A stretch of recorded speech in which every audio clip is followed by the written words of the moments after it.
ASMR Gaming News. Greetings,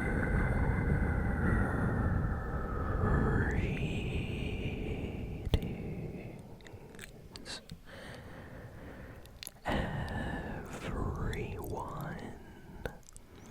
and welcome to ASMR Gaming News. Please hit that like button, sit back, relax, and let's begin. So we got a lot of video game news this week. Let's jump in with the craziest piece of news for Fortnite fans. So Epic Games, out of the blue this week, without warning, they just announced that the next season of Fortnite is going to be a completely new chapter with a brand new map. And everybody started talking about this. No one was expecting, new chapter of Fortnite. So this is kind of crazy. For those that don't know, Chapter 1 of Fortnite was 10 seasons, and Chapter 2 of Fortnite was 8 seasons. And here we are in Chapter 3, just a couple of seasons in, and Fortnite is already like, yeah, this chapter's over. So we are going to be going into Chapter 4. So this is what we know right now. This is the only info. So Fortnite said that on December 3rd, so the 3rd of December, at 4 p.m. Eastern Time. So Eastern Time, that's the East Coast, 4 p.m. On December 3rd, there is going to be a final season event for the current season. So there'll be some kind of event. The event is called Fracture. People are saying that the world is going to get fractured or something like that. And we have no idea what's going to happen. But what we do know is when Fortnite, comes back, it's going to be a new map, a new season, a new chapter, everything new. And, of course, we're still going to get the Christmas event, probably. So next month is going to be absolutely insane for Fortnite fans. I'm very excited. A lot of theories are floating around. Some people are saying that the next season is going to be like a nostalgia season where Fortnite's gonna bring back a lot of old locations. We might even return to the OG map. We have no idea, but they're gonna be doing something special, so that's amazing. So can't wait for that. As a Fortnite fan, I am very, very happy. And another big piece of news dropped this week, or should I say a big game dropped this week. So Call of Duty Warzone 2 officially came out this week, just a few days ago. So this was rumored for a while, but we didn't have an exact release date until recently, and they just said, oh yeah, Call of Duty Warzone 2 is coming out this week.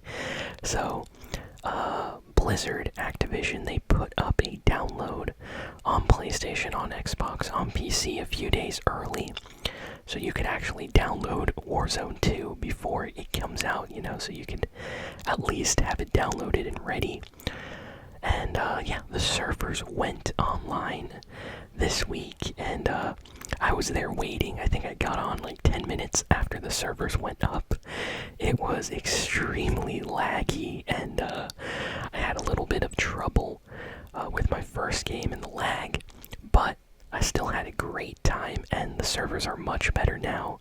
A lot of people are playing, and the general reception from Call of Duty fans and Warzone fans is very, very positive. A lot of people are saying really good things about this new Warzone. The map is completely different. New weapons, everything's basically changed. This is Warzone 2.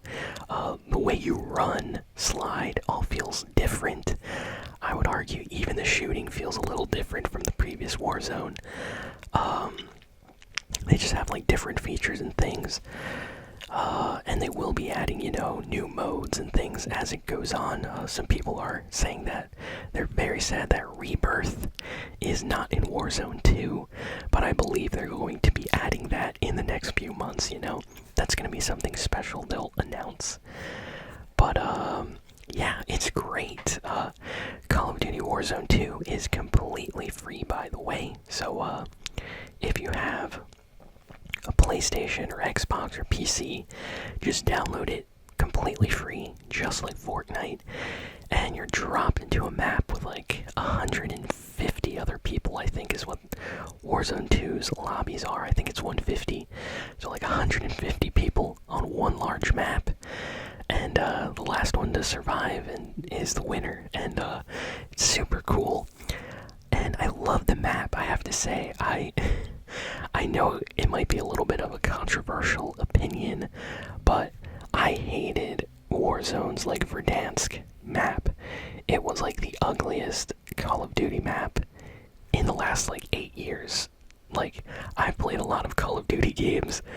Let's just say that Verdansk, I would put that in like the lowest of the low as far as like my favorite maps go. Like, it was not fun to play in. It was not fun to look at. It almost like it made me stop playing Warzone, to be honest. Like, I played Warzone at the beginning because the game was fun, but it just made you feel sad being in like a world that looked that ugly. And whenever I would play Fortnite, it would be bright and colorful. Whenever I would play Overwatch, it would be bright and colorful. And whenever I would go play like other Call of Duty like multiplayer maps, like in the Cold War or in like Modern Warfare, they had some like really nice like city maps, and everything's like bright and colorful and lights and things. And then I would just go back to Warzone and everything would be like gray and just not nice. So this new map is amazing. Like, the grass is actually green, there are green trees, there's nice blue water, the sky is like blue. I like it. It actually is like fun to explore and to play in. It's a nice world. And I know some people like their shooters to be like very gritty and dark and like post-apocalyptic setting, but I really like this new Warzone map, and I really like Warzone 2, so I'm going to be playing more on the channel. And there's a little bonus piece of news regarding Warzone. So, if you're a mobile game player, like if you like playing games on your phone, well, there's some good news for you. They announced that Call of Duty Warzone 2 is going to be coming out for phones, and I literally, like, right now on my phone, like, I can go check it out. It's on the Apple App Store. You can't play it yet. The game comes out next year, but you can, like, you can basically like set it to download. Like, you can basically set up your notifications so Apple tells you when the game launches. So that's available like right now on the Apple App Store. Just type in like Call of Duty Warzone and it will appear. So it seems that they are making like a new version of Call of Duty Mobile that's going to be completely Call of Duty Warzone for phone. So that is awesome. It's going to be called like Warzone Mobile. And yeah, that's going to be coming out next year. And I set notifications for that and stuff, and that was actually like a little like hidden leak. I think Blizzard and Activision did not want that to get out this early, but the news leaked. It got on a few, I think it went on the Android store first, and then it came out on the iOS store. But the game is not out. Like I said, it's out as in like it's there. It's basically announcing when the game is going to be releasing, and you can click on the little download icon and it basically says like, oh, we'll notify you when it comes out. So yeah, that's supposed to come out next year. Let me look if I can get an exact release date for all of you, because I know some people are going to be excited about that. Yeah, there's like nothing right now on the Call of Duty website. It says you can pre-register for Call of Duty Warzone Mobile, and you get a chance to maybe play the game early. So that's on their website. You can pre-order it, and I think that's what I did on my phone. So definitely go do that. You might have to search a little bit to find it, but that's going to be amazing. I can't wait to play that on my phone, and maybe I'll have a better chance of winning Warzone on my phone compared to my PlayStation 5, because I think there'll be less tryhards on the phone. So next, we have a huge piece of news regarding one of the biggest games that released this week. So, for those that don't know, Pokemon, the new Pokemon, released Scarlet and Violet. And for Pokemon fans, this was a huge deal. This was the next big Pokemon game. And let's just say that this is probably the most mixed reviews that a Pokemon game has got recently. This game is kind of broken, and I say this as a fan of Pokemon games and as a Nintendo fan. The game is great, the music and stuff like that, but this game could have used another year of development time or something. A lot of reviews came out this week, and a lot of people started playing the game, and immediately people started noticing that the game in certain areas is 8 or 10 FPS, very, very low FPS in some areas. Lots of frame drops, lots of slowdown, lots of pop-in.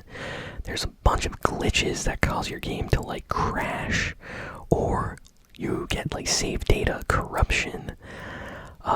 Just things like that, and people are really confused. Apparently, the game doesn't really have stores, from what I heard. The stores in the new Pokemon game are a menu. You go to the store, a menu pops up. There's no store to explore. You can't go inside, you can't talk to people.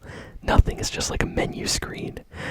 So they cut corners a lot in this game, from what I'm hearing, and seems like Pokemon fans are a little bit annoyed at Game Freak this time around, and for good reason. Basically, for those that don't know, Game Freak makes a ton of money, and the Pokemon company makes a ton of money. Pokemon is one of the biggest franchises in the world. Pokemon is up there with Mickey Mouse and Disney and Super Mario and any of these other companies. It's up there with GTA 5. Pokemon Go is huge. So they have millions and millions, probably close to billions of dollars, not gonna lie. And they put out games that look worse than the cheapest Nintendo games. It's very bizarre. For example, Splatoon 3. Splatoon 3 came out recently. That's a first-party Nintendo game. And that game was made with not an amazing or super high budget. And that game looks beautiful. Kirby on the Switch. That came out recently. That game looks beautiful. But then Pokemon that makes all the money, Pokemon that has the biggest fans all over the world, the game comes out and it's what is this? So I'm saying all that because there's a lot of negativity this week. I've watched a bunch of clips on Twitter and YouTube. There's compilations of all the glitches and issues, and it's kind of bad. I think they need to go back to either making Pokemon games 2D, how they were on the Nintendo DS, something like that. But if they're gonna start making more and more 3D Pokemon games, they really have to get better developers or something, because it's kind of weird. It's a little strange, and a lot of big Pokemon fans are very disappointed. There's streamers on Twitch that I was checking out, and they were complaining about the FPS, and they're it's taking forever for the attack. Oh my goodness. And they were freaking out. They didn't say oh my goodness, they said other things. But yeah, it seems a very negative negativity surrounding the new Pokemon game. But of course, there's a part of the fans that are very happy with the game, and they're enjoying it, and they don't really care about the FPS or the frame drops. They just care about, having fun with their Pokemon and going on adventures, and for that, you're still gonna have a great time. Of course, it's still a Pokemon game, but people I think were expecting something a little bit better, so definitely some disappointment with that. Let's see, what else do we have here? So, we have some pretty sad news this week regarding an amazing voice actor. The voice of Batman passed away this week, Kevin Conroy. One of my favorite Batman voice actors ever. He voiced the original animated Batman series. I think it's called Batman the Animated Series. It's the one from the 90s. It's kind of dark and awesome.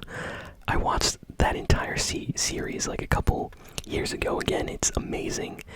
The episodes are the best ever, and he voiced Batman in that show.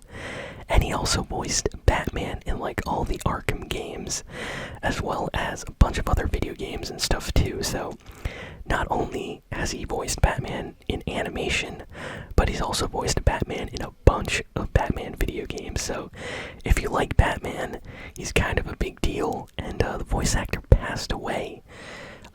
And he wasn't even that old. I think it was 50, 57. He was in his 50s or something, so kind of crazy.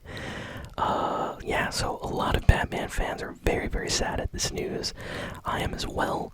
Oh, wow, okay, he was 66 years old, so I'm a little bit wrong with that info. He's 66, but hey, 66, still not that old, so very sad to see him leave us that soon. And yeah, condolences to his family, and a lot of Batman fans are very, very sad this week to see him go. But he left us with amazing voice, in most of the video games he did. So those Batman games are gonna live for a very long time. I feel like playing Arkham Asylum and Arkham City again, just because those games are so great, So yeah. Let's see, what else do we have? Sony and the Game Awards, which are going to be happening very, very soon, released a list of nominees, and there's one particular game that seems to be nominated for a ton of awards, and that is the new God of War Ragnarok. So, God of War Ragnarok is the next, big, probably, Game of the Year winner. It's received a ton of nominations for music and graphics and all sorts of other nominations. So there is a chance that God of War Ragnarok might win Game of the Year. But there are a bunch of other games that have been nominated too, like Elden Ring, Horizon Forbidden West, The Last of Us Part 1 Remastered, Xenoblade, stuff like that. So a lot of nominees. Definitely go check that out. If you're a fan of the Game Awards or of the nominations, go check out their website. They have a list of all the content creators and music and video games that are nominated to win Game of the Year. So yeah, kind of excited. I see a bunch of games that I like, so hopefully some of those actually end up winning. I feel like every year it's usually the biggest, most popular game that wins. So I feel like God of War Ragnarok or Elden Ring are gonna win a ton of awards. That's just what I'm thinking, but it would definitely be cool to see other games win possibly, but I think those are definitely gonna take home the award in most categories. But yeah, definitely excited for the Game Awards this year. Let's see. Happy birthday to Shigeru Miyamoto this week, the creator of Super Mario and Zelda. He just turned 70 this week. So he is 70 years old. Wow. That is amazing. That is crazy to think that Shigeru Miyamoto has been around that long, 70 years. So this guy is the creator of Super Mario and Zelda and a bunch of other games at Nintendo. So it's amazing. He's still working at the company too. That is fantastic. So happy birthday to Shigeru Miyamoto. And yeah, let's see if there's any other big pieces of news this week. Goat Simulator 3 came out. It has been receiving okay reviews. You know, people are saying it's just like the original Goat Simulator with just more features and things. It looks like a lot of fun. I need to check it out. Honestly, I have not played Goat Simulator 3 yet, but I did enjoy the first Goat Simulator game. And in case you're wondering, there is no Goat Simulator 2. They just called Goat Simulator 2 Goat Simulator 3 as like a joke. So yeah, it's kind of confusing, but just thought I would mention that. So yeah, it's Goat Simulator 2, but we just call it Goat Simulator 3 because that's what they named it. And that's about it for all the big, video game news of the week. So yeah, thank you all for listening or for watching. Please be sure to like, comment, share, and subscribe, and I'll see you all next time. So long, and farewell.